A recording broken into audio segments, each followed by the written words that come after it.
Calla, no remuevas la herida, llora siempre en silencio, no levantes rencores, que este pueblo es tan pequeño, eran otros tiempos.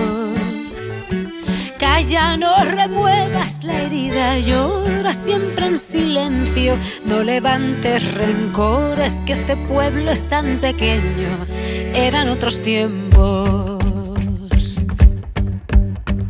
Todos le llamaban Justo, Justo, de nombre y de acción, el mayor de 5 hermanos, elegante, el más prudente de un pueblito de la Sierra del Segura, sastre y leñador de profesión.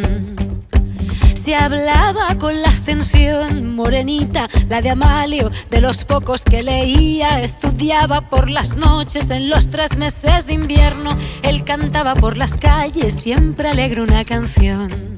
La Memoria en la Onda es un programa patrocinado por la Cátedra de Memoria de la Universidad de Córdoba con motivo de su 2º año de funcionamiento.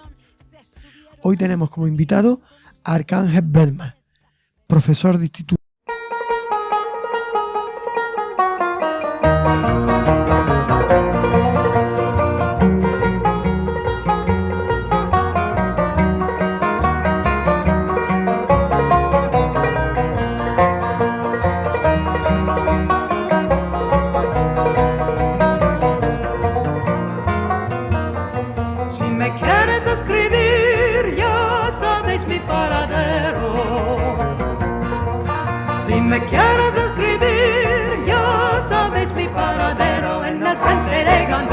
Primera línea de fuego. Nació Arcángel Bedmar en Torrequebradilla, Jaén. Es licenciado en Historia Contemporánea por la Universidad de Granada. Actualmente es profesor en el Instituto Juan de Aréjula de Lucena, en Córdoba. Es un estudioso de nuestra historia más reciente y ha publicado libros sobre la guerra civil y la represión franquista en los pueblos de Lucena, Montilla, Fernán Núñez, Rute, Palenciana, Baena y Albendín.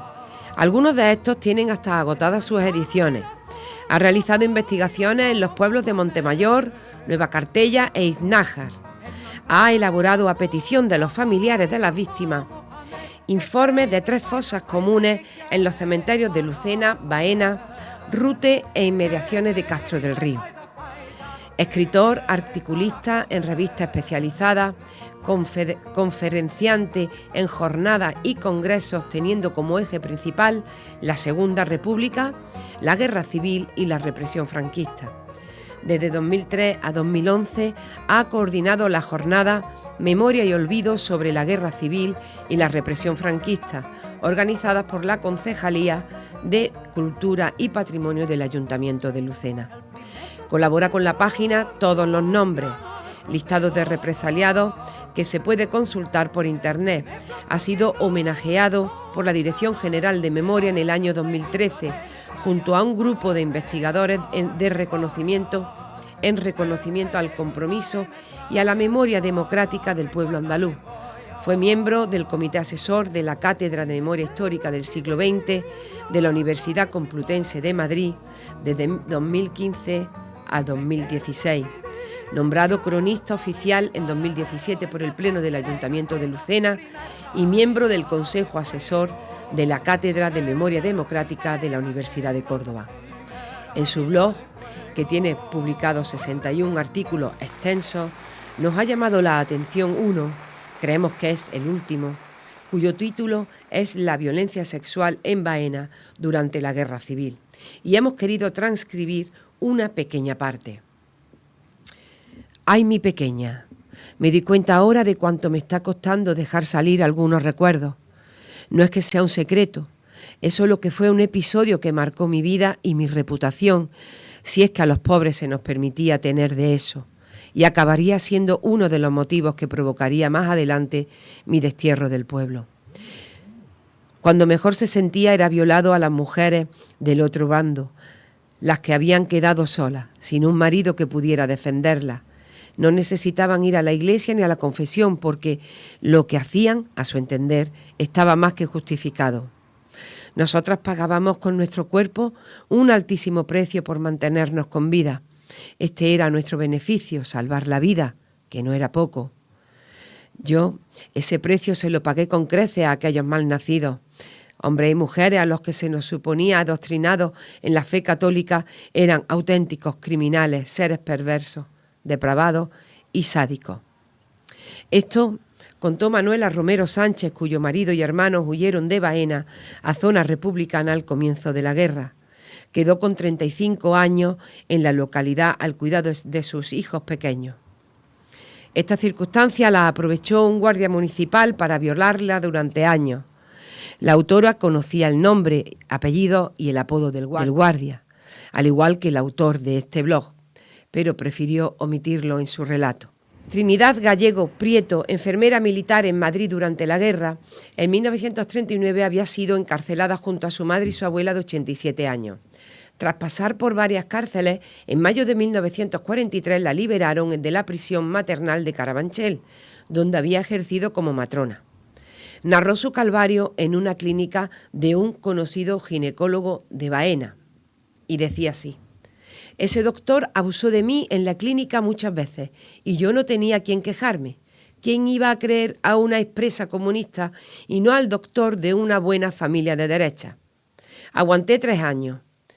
Metiéndome una cucharilla para abortar cuando hacía falta, pero no podía contárselo a nadie. ¿Dónde iba a ir yo a contarlo? A pesar de todo, conseguí colegiarme de matrona en Jaén y me fui al pueblo a ocupar mi plaza. Después de estos 2 estremecedores relatos, agradecemos a Arcángel Bezmar su tarea investigadora en pos de la verdad y de la justicia sobre una guerra y unos hechos que nunca debieron de ocurrir. También le agradecemos que se haya desplazado desde Lucena para esta entrevista.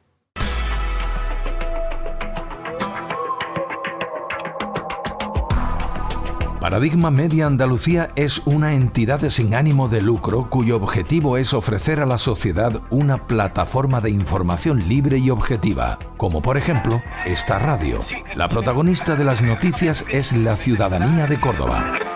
Colabora con la asociación, porque para mantener este proyecto, tu ayuda es imprescindible. Visita nuestra web, entra en paradigmamedia.org y rellena libremente el formulario de colaboración.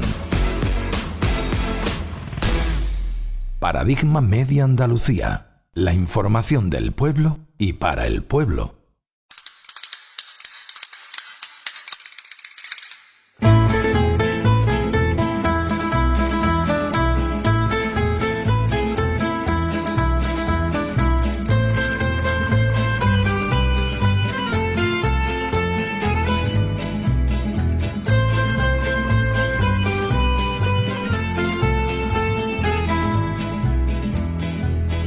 Viva la 15 brigada, rumba, rumba, rumba, rumba.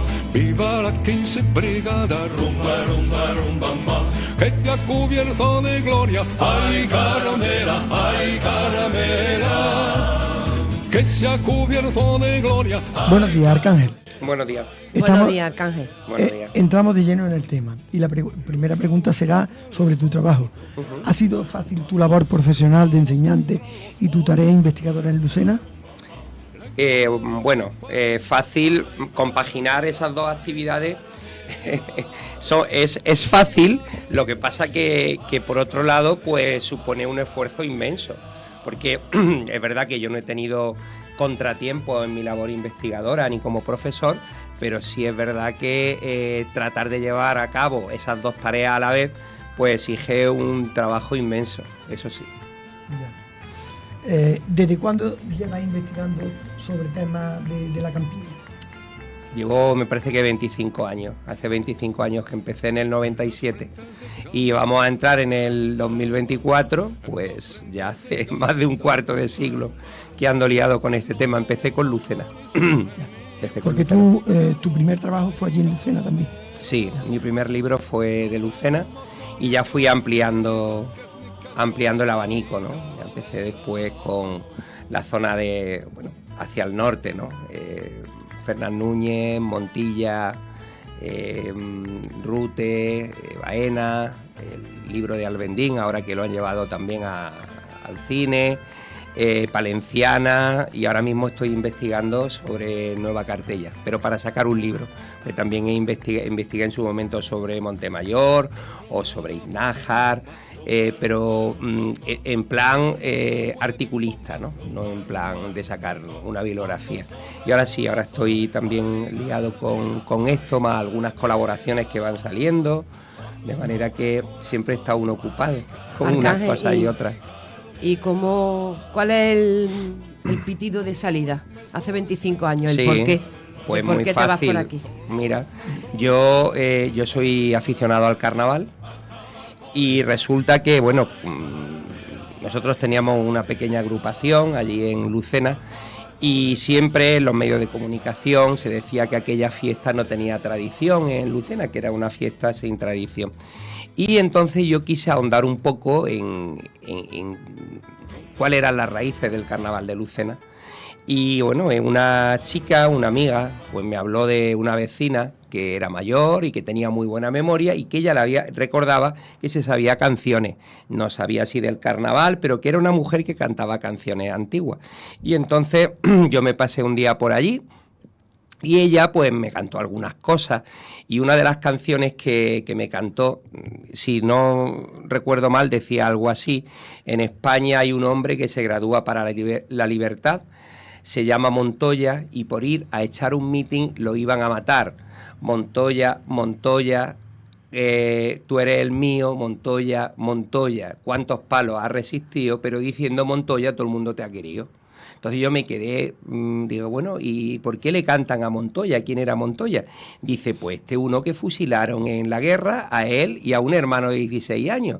Y claro, yo dije, en la guerra, pero si yo he preguntado muchas veces en Lucena a la gente que qué pasó aquí en la guerra, por curiosidad, no porque yo tuviera afán investigador en ese momento. Y todo el mundo me decía que no pasó nada. Dice, sí, pues mataron a los dos. Digo, Y entonces me picó la curiosidad, saber quién era aquel protagonista. Me fui a lo que era entonces pues la fuente fundamental para la investigación, que era el libro de Moreno Gómez. Los libros en ese momento, ya había publicado sus 3 libros, y entonces, bueno, pues encontré el detalle de que había un tal Rubio Montoya que había ido a dar un mitin a Moriles, que lo habían detenido, y claro, eso era lo que narraban en el año 36. Más luego ya me metí en lo que era su libro del 36, La Guerra Civil en Córdoba, y ahí ya aparecía Rubio Montoya, ¿vale? De manera que me di cuenta de que aquello tenía una base histórica. Claro, mi sorpresa fue cuando yo vi las listas de fusilados de Lucena. Yo en la vida me esperaba que aquello fuera así, porque de verdad que yo había preguntado muchas veces y todo el mundo me decía que no había pasado nada. El silencio perduraba después de tanto tiempo. Entonces, claro, cuando yo vi aquella lista, me llamó mucho la atención, empecé un poco a indagar por curiosidad, y cuando me di cuenta, pues ya estaba inmerso en un proceso de investigación histórica, y así fue. Seguimos un poco porque el tema de carnaval lo queremos tocar. Vale. Yo te lo tenía preparado. Pero fíjate, yo no sabía, porque yo quería saber qué es lo que a él le mueve, decir hace 25 años atrás. Venga. Si no, posiblemente no hubiera empezado. Fíjate, el carnaval. Seguimos con el tema, ¿no? En los pueblos de la campiña hubo una represión atroz. Sí. ¿A qué crees que se debe esto? Bueno, pero una represión atroz, igual que hubo una represión atroz en los pueblos de Huelva, en los pueblos de Sevilla. Es decir, son pueblos que en la mayoría de las ocasiones caen nada más producirse el golpe de Estado. Entonces ahí se produce lo que Julián Casanova, el historiador, denominó terror caliente. Es decir, ahí se aplican las instrucciones que ya había dado el director de la conspiración. Es decir, el general Emilio Mola Vidal había tenido contactos con los otros conjurados.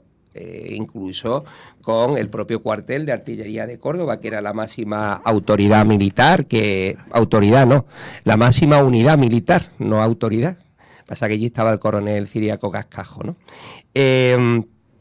Había dado unas instrucciones muy claras, y en esas instrucciones se decía de manera literal que la acción tendría que ser en extremo violenta y que se tendrían que aplicar castigos ejemplares. De manera que había un plan previo, un plan urdido para tratar de acallar, de eliminar a los que pudieran ser posibles oponentes al golpe, a la sublevación militar. De manera que no hubo consideración en aquellos primeros meses. La represión luego va reduciéndose en cuanto a número de víctimas mortales, pero al principio fue muy violenta, muy violenta. Yo había tomado unas notas aquí, sí, y te iba a preguntar qué fue por la situación de guerra caliente, digamos, porque terror caliente. Guerra porque, no hubo muchas ocasiones. Sí, no entonces fue de eso tenemos que dividirlo, porque no es lo mismo la guerra que la represión. Son dos terminologías que pueden ser complementarias, pero también pueden ser o pueden existir de manera separada, como existió en Córdoba. Entonces yo pensaba, ¿por qué fue? Porque allí las tropas franquistas entraron muy rápidamente, el día 28, ¿no? Fue en Lucena o en Baena. No, Lucena cae el primer día, el 18 de julio, al igual que ocurre con Rute, ocurre con Montilla. Son pueblos que ya el día 18 caen, Cabra, Priego, en poder de los militares sublevados. Entonces yo pensaba, digo, bueno, ¿qué fue? ¿Por el terror caliente o fue porque ya había una situación de tensión larvada en la República como consecuencia de que los terratenientes no querían boicotear a la República? Las leyes agrarias, fundamentalmente. Y aquí era una zona agraria y de jornaleros, y las tensiones estas pues habrían producido una situación en que los terratenientes lo que trataban era de que se produjera esto, el golpe. Por eso decía yo que si era por el terror caliente o era consecuencia de una situación anterior sobrevenida. Bueno, vamos a ver. Durante la República, porque yo creo que lo que me estás planteando es si había una conflictividad social previa que quizás pudiera justificar lo que ocurrió después, ¿no? Algo así es lo que me planteas, ¿no? Por lo que porque, entiendo. Porque en Baena sobre todo se dio una situación de una tragedia. Salvajismo, tremenda, ¿no? salvajismo. Bueno, vamos a ver. Durante la República es obvio que hubo una conflictividad social, pero esa conflictividad social de la que se habla, y obviamente existió, existe en cualquier transición política desde sistemas totalitarios o dictatoriales a sistemas democráticos. Es decir, que si nosotros ahora, por ejemplo, cogemos y vemos aquella conflictividad y la comparamos con la conflictividad que hubo durante la transición española, transición entendida como los años posteriores a la muerte de Franco, los años de la transición que, bueno, normalmente se considera que duran hasta el año 82, hasta la victoria en octubre de los socialistas, ¿no? Esos son 7 años desde la muerte de Franco. La República duró 5. Durante esos años hay muchísimas muertes, muchísimas, durante la transición, muchísimas huelgas, muchísimos conflictos sociales. Hay estudios incluso comparados que comparan unos años con otros. ¿Qué ocurre? Que hubo también un golpe de Estado. Hubo un golpe de Estado que estuvo comandado, liderado por el teniente coronel Tejero. Si Tejero hubiera triunfado en ese golpe de Estado, ¿qué visión tendríamos ahora mismo de la transición, que está santificada por muchos? Hay muchísima gente que habla de la transición pues, como un periodo ejemplar de la historia de España, sin contar los cientos de muertos que hubo durante aquellos años, que hubo cientos, y sin contar los miles de heridos, sin contar la alta conflictividad social, sin contar el terrorismo de ETA. Es decir, hoy en día se habla de aquello como un ejemplo de convivencia y de superación entre españoles, y sin embargo no sabemos por qué la República pues parece ser que es hoy en día pues un periodo a denostar por determinados sectores, ¿no? No se podía vivir, no se podía estar. ¿Qué alegó Tejero cuando dio el golpe de Estado? ¿No alegó lo mismo que alegaron los militares cuando se sublevan en el 36? El separatismo, el terrorismo, la violencia, la huelga, la conflictividad social. Sí. Es lo mismo. Si hubiera triunfado ese golpe, hoy tendríamos posiblemente una visión totalmente negativa de la transición. No existe esa visión. En general no existe. Cada uno interpretará aquel periodo de la manera que estime conveniente. Entonces, ¿Hubo conflictividad en la República? Sí. ¿Hubo conflictividad en la transición? Sí. Estamos hablando también de un periodo muy inestable en la historia de Europa. Durante aquellos años, muchísimos regímenes democráticos que había en Europa cayeron y se convirtieron en dictaduras de extrema derecha o en estados totalitarios. De manera que la República fue lo mejor o lo más democrática que pudo ser dentro del periodo histórico y de las circunstancias del momento. La democracia en aquel momento no era igual que ahora. El concepto que se tenía de democracia en aquel momento no era igual que ahora. Hoy en día, pues nuestros parámetros de democracia están mucho más elevados de lo que en aquel momento eran, ¿no?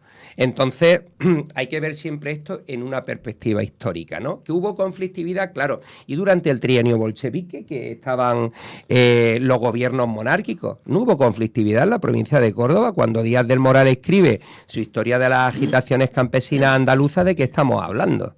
¿Qué fue aquello? El trienio bolchevique en Córdoba. Por Dios, o bolchevista, que decía él.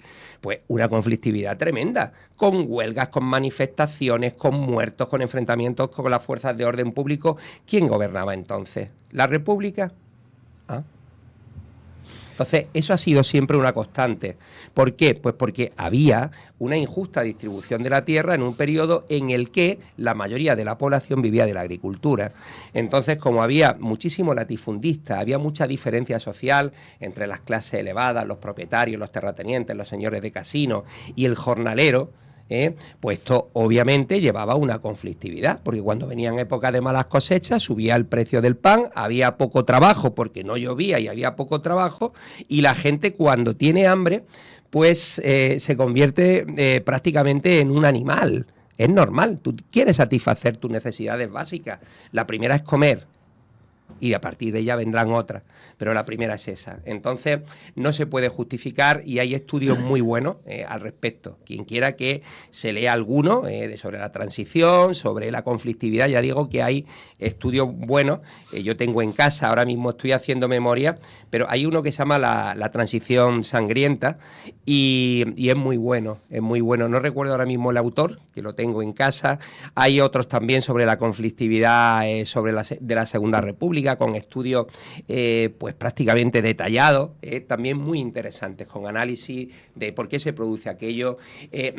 Como tú bien has dicho antes, la mayoría de esos muertos se producen con enfrentamientos con las fuerzas de orden público, con la Guardia Civil, que fue la gran desencadenante de muchos de los conflictos que hubo en aquel momento, porque la Guardia Civil en muchísimas localidades era vista como un cuerpo al servicio de la propiedad del Estado, no tanto del Estado sino de los terratenientes, y eso creó muchas situaciones violentas o indeseadas en muchísimas localidades. Bueno, la verdad es que nos ha contextualizado toda aquella situación, y creo que nuestros oyentes estarán contentos de escuchar al alcalde. Nos vamos ya un poco al final de la guerra civil, ¿no? Sí. Es cómo estaban las cárceles. Sí. Los reclusos tenían que ir a misa, comulgar, cantar diariamente el cara al sol. Esto pasaba en las cárceles y pasaba en los campos de concentración, que se ha hablado un poco de los campos de concentración. Sin embargo, en Lucena hubo un campo de concentración. Sí, hubo un campo de concentración que duró muy poco. ¿Y qué nos puede decir del Arcángel? Yo de ese campo de concentración sé muy poco. La información que tengo viene por un lado de Francisco Navarro, que tiene su libro sobre los campos de concentración en Córdoba, ¿vale? Luego hay un libro también general muy recomendable, Los campos de concentración de Franco, de Carlos Hernández de Miguel, que es un gran investigador. También tiene otro libro anterior, Los españoles de Mauthausen. Bueno, pues sobre ese campo de concentración, un campo que fue efímero, yo creo que llega a durar un año o por ahí, y tampoco tenemos claro ni dónde está. Creemos que estuvo en las escuelas de los franciscanos y que allí estuvo establecido. Pero ya digo que fueron campos muy efímeros, el de allí, el de Montilla, porque rápidamente a la población que estaba en estos campos de concentración se la trajeron hacia Córdoba. Hemos de pensar siempre que el campo de concentración es un centro de reclusión muy temporal. Es decir, que duran muy poco. Las cárceles sí, las cárceles son continuas, son centros estables, pero no, porque los campos de concentración eran centros de clasificación fundamentalmente, es decir, donde iban prisioneros de guerra, que muchas veces no se sabe lo que es un prisionero de guerra. Un prisionero de guerra es aquella persona que había luchado en el ejército republicano, que cae preso de las fuerzas franquistas y que obviamente hay que saber quién es esa persona. Entonces se la lleva a un campo hasta que establecen qué posibles responsabilidades ha tenido esa persona. Y por eso se crean los campos de concentración. Y en el momento en que se le clasifica, si esa persona es indiferente, se la va a dejar libre. Ahora, si se ve algún tipo de posible responsabilidad, pues puede ir directamente a una cárcel o puede ir directamente al pueblo, y allí se tiene que presentar ante la autoridad militar, que suele ser o la Guardia Civil o, si no existe Guardia Civil, la alcaldía. ¿De acuerdo? Y entonces son centros que, ya te digo, que tienen su importancia, pero verdaderamente donde se produce la gran represión es en las cárceles. En los campos de concentración, es verdad que en algunos de ellos se llegan a producir sacas, es verdad que hay un adoctrinamiento, es verdad que hay una humillación, que se practican torturas, pero en la gran represión donde se produce en las cárceles, allí sí. Bueno, Paco Moreno, ¿no?, que tiene su gran estudio sobre la posguerra, en el año 1941... en la cárcel de Córdoba, las cárceles, la habilitada y la provincial, mueren 502 personas por hambre y privaciones y enfermedad. Es decir, si hay 3.500, 4.000 presos en el año 41 y mueren 500 y no es por fusilamiento, no estamos hablando de fusilamientos. Sí, en el 41 hay muchísimos fusilamientos. El 1 de mayo, por ejemplo, fusilan a Manuel Sánchez, que fue el alcalde de Montilla, ¿no? Pues el 1 de mayo del 41, sin contar esos fusilamientos, hay 502 muertos. Claro, lo narra muy bien Paco Moreno. La Dirección General de Seguridad establece que no hay que dar, o que se puede dar hasta 800 calorías a un preso, cuando una persona en reposo necesita al menos 1.200 para sobrevivir. Si tú no tienes alguien que te puedas ayudar enviándote comida, pues... Y luego el hacinamiento, con lo cual las enfermedades de tipo pulmonar, reumático, todo este tipo de enfermedades que se llevan por delante la vida de muchísimas personas, obviamente vienen por ese hacinamiento y la falta de condiciones higiénicas. Agua salubre, el tener una higiene adecuada, una atención médica adecuada que no existía. Es decir, había una serie de condicionantes que convertían aquellas cárceles prácticamente en una antesala de la muerte. Si muere 1 de cada 6 en un año, pues ya me diré a mí qué es aquello. Claro. Ya. Bueno, pues seguimos con nuestra conversación. Y no es cierto que todos los que mueren en las cárceles tienen delitos de sangre, eso no es así. Últimamente es que hay una teoría en la que, bueno, dicen que es que había delitos de sangre. Bueno, en algunos habría, obviamente, hubo, porque era una guerra, pero los otros no pagaron por los delitos de sangre que cometieron. Es decir, el franquismo se autoamnistía.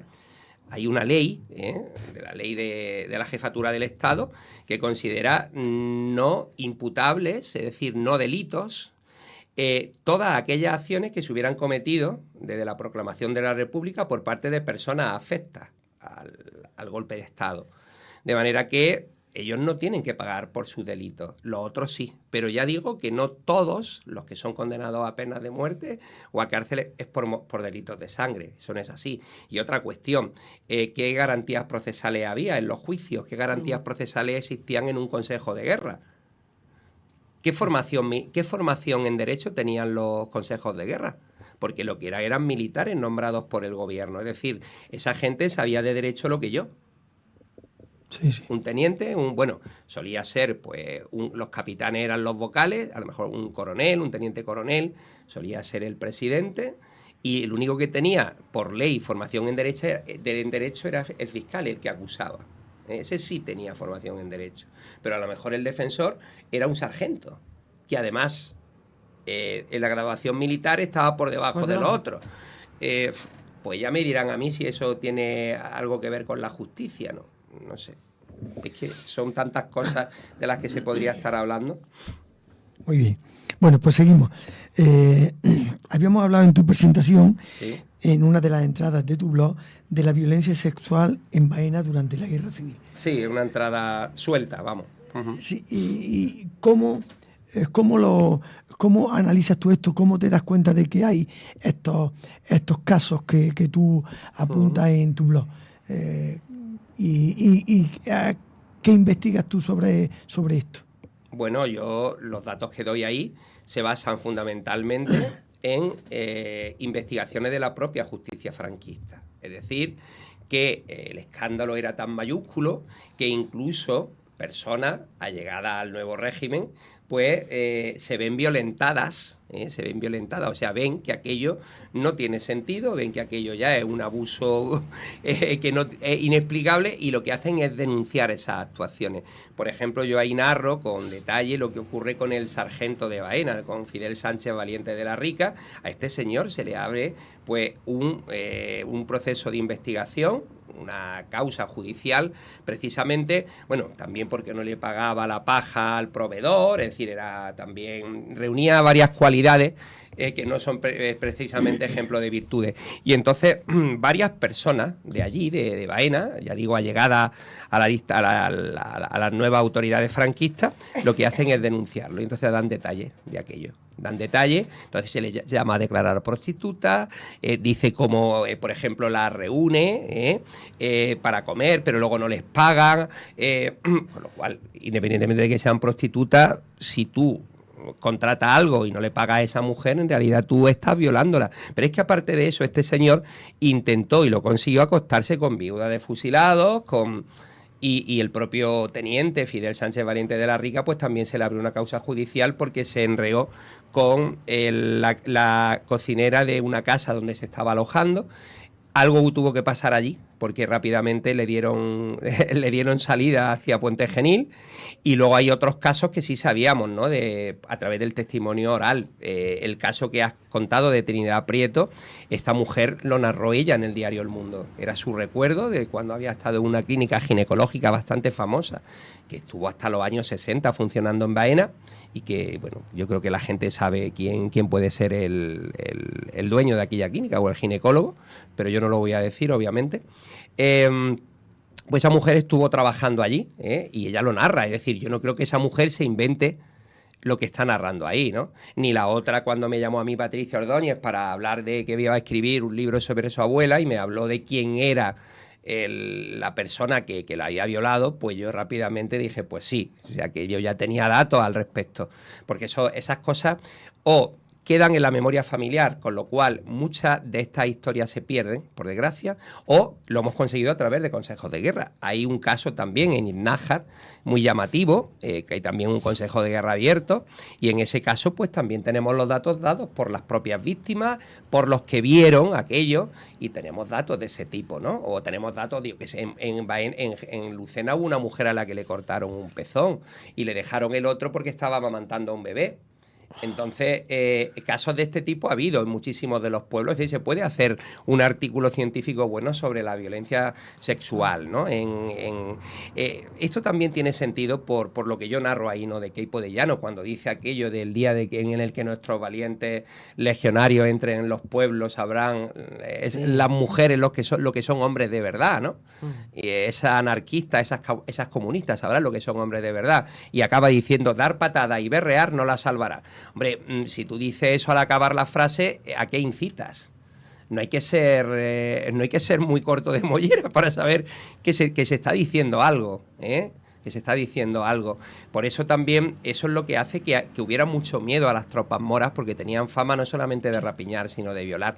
La desbandada de Málaga en el 37, muchísimas personas de las que huyen era por el miedo a los moros, y te lo dicen así. Pero eso ocurría también en Jauja, cuando Jauja cae el 13 de agosto en poder de los falangistas y de las tropas lucentinas, la gente huye fundamentalmente por el miedo a los moros.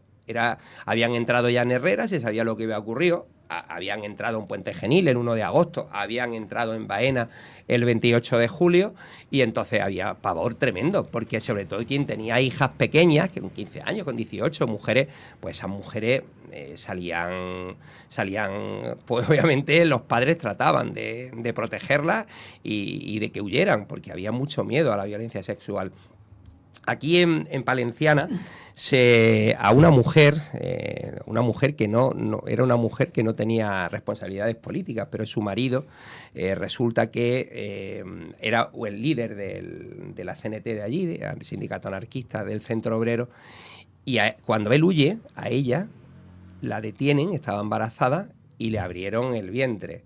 De manera que, claro, a mí me llamaba mucho la atención que la familia supiera que iba a tener un varón, porque si la llevaron embarazada, y claro, la familia afirmaba, dice, no, nos dijeron que iba a tener un varón, y aquello pues... Y resulta que sacan un documental en Benamejí, Francisco Artacho, un documental que se llevó al medio audiovisual, un documental, y una señora mayor narra cómo ella vio a una mujer a la que le habían abierto el vientre y tenía al lado el bebé, y la mujer dice, nos habían dicho que eran de Palenciana, dice, y eso no me pueden decir que es mentira porque eso lo vi yo, como niña.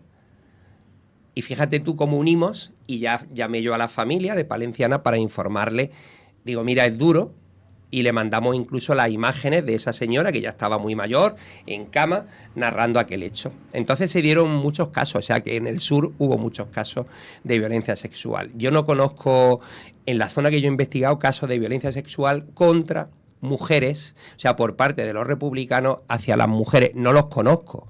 No quiero decir que no existan. Si alguien me demuestra pues mira, ocurrió esto. Pues, porque por ejemplo en Baena, ¿no?, que hemos hablado. En Baena durante una semana hubo presas muchas mujeres en el convento de San Francisco. Las tenían los anarquistas, fundamentalmente era quien dominaban aquello, ¿no? Y hubo asesinatos allí, hubo 70 y algo de asesinatos en el convento, pero allí no se le tocó a ninguna mujer. Y eso no lo digo yo, lo dice una de las monjas que estaban allí, tiene una declaración judicial, y lo dice otra mujer que era testigo, y narran cómo ellas no sufrieron ningún tipo de violencia, salvo que le hicieron ir a recoger agua a la fuente, que le hacían ir a la fuente, que es también lo que hacían las criadas, estaban de agua ahora, pero no tenemos noticias, yo no tengo, ¿vale? Volvemos otra vez al carnaval, Arcángel. Sí. El carnaval tiene un sentido especial en la vida de muchas personas por su carácter lúdico, festivo y liberador en España. En España durante el franquismo estuvo prohibido, sin embargo, sus detractores no consiguieron que desapareciera. Tú que eres muy de carnaval, ¿por qué esta hazaña contra la diversión y la alegría de la gente? Aquí hay quizás más de una causa, ¿no? El carnaval se prohíbe, hay un decreto en enero del 37 que lo prohíbe. ¿Por qué? Muy fácil, vamos a ver. El carnaval es en esencia la fiesta de la libertad.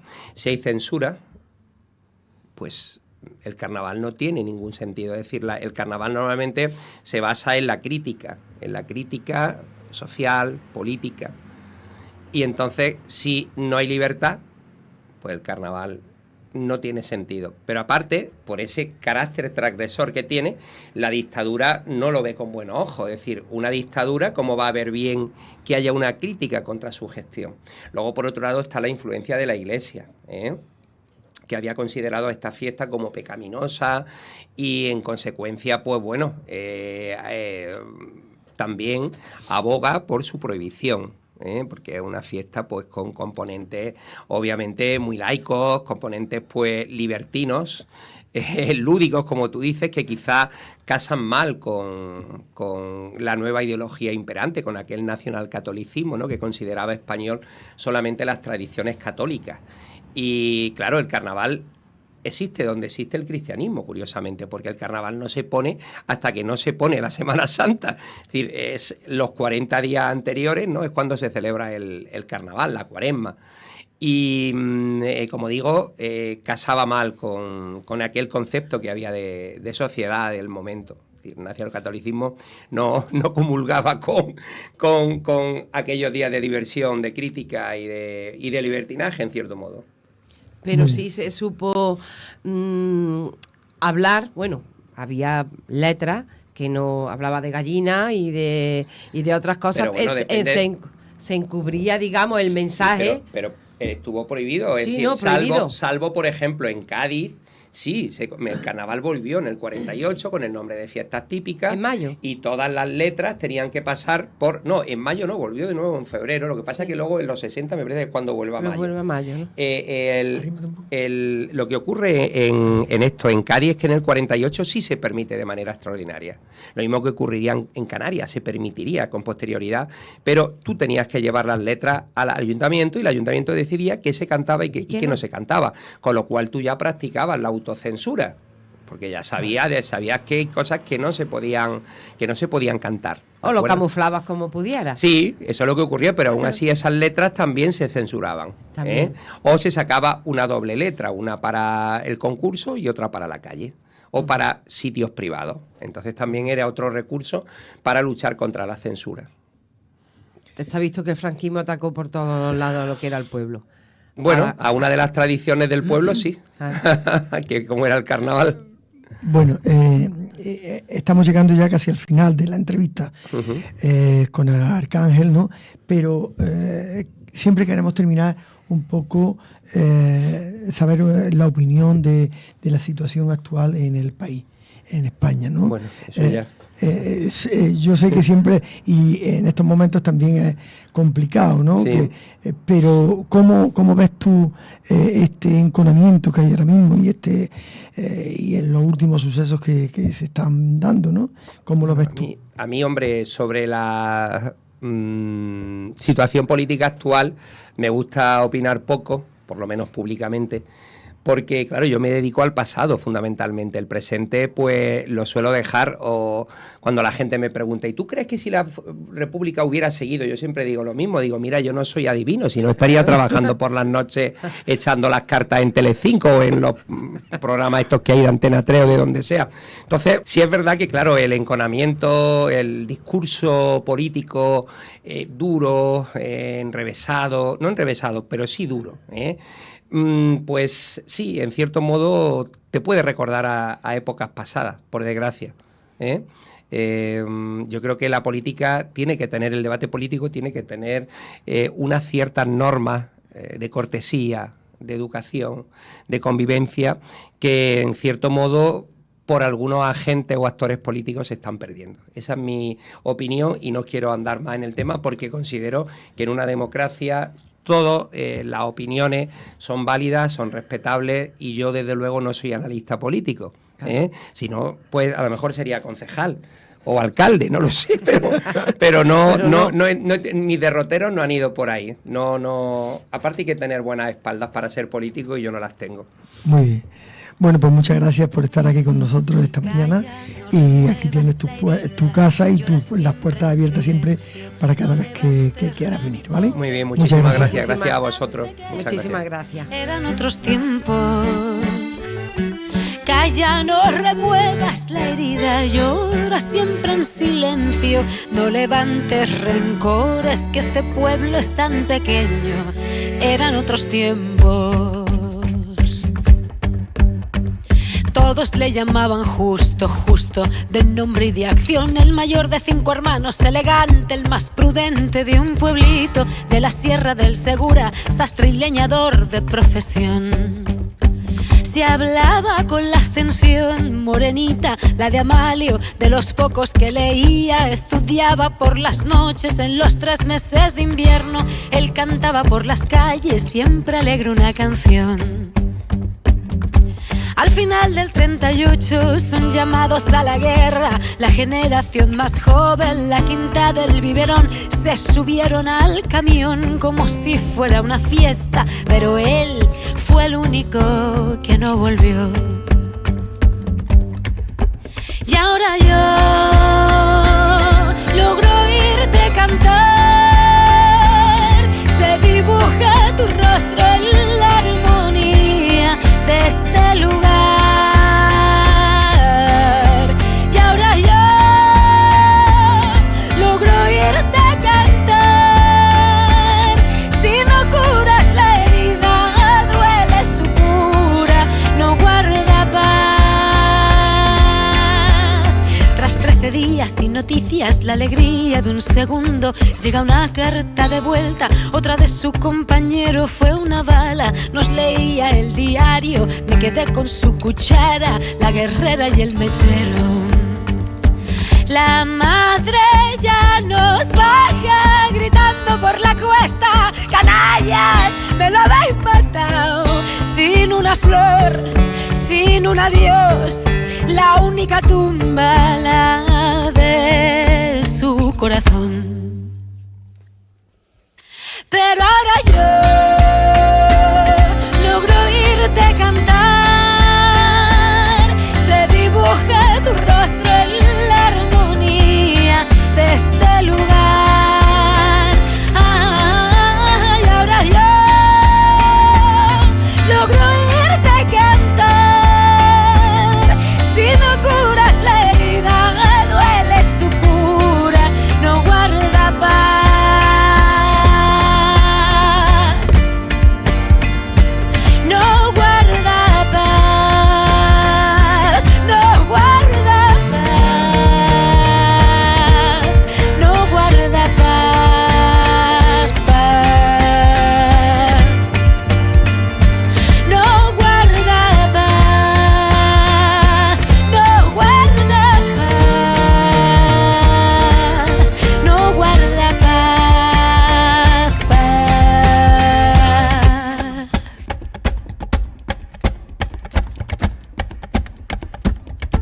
Quiéreme niña, quiéreme siempre. Quiéreme tanto como te quiero. A cambio de esto yo te daré la caña dulce, la dulce caña y el buen café.